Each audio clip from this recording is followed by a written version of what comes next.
আমি কোনো রকম ক্লিনজার ছাড়াই মেকআপটা রিমুভ করে দেখাবো। সেটা হচ্ছে খাঁটি নারকেল তেলটা দিয়ে। এটা সত্যি করেই খুবই ভালো, কারণ আমি তো এটা অনেক দিন ধরে ইউজ করছি।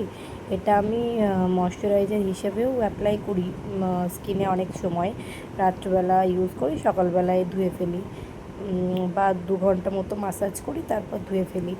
আর এটা মেকআপ রিমুভারের জন্যও আমি ইউজ করি। এটাতে খুব, বিশ্বাস করো, খুব সুন্দর মানে মেকআপটা রিমুভ হয়ে যায়। তোমরা দেখলেই বুঝতে পারবে এতটা মেকআপ ছিল, এক নিমেষের মধ্যে এই যে দেখো কি সুন্দর উঠে গেল, পুরো মেকআপটাই উঠে গেল, কিচ্ছু থাকে না। কাজল, লাইনার, মাস্কারা আমি সব কিছুই পরেছিলাম, সব কিছুই উঠে গেল। তো তারপরে আমি মামাআর্থের একটা ফেস ওয়াশ দিয়ে স্কিনটাকে ভালো করে ধুয়ে নিই।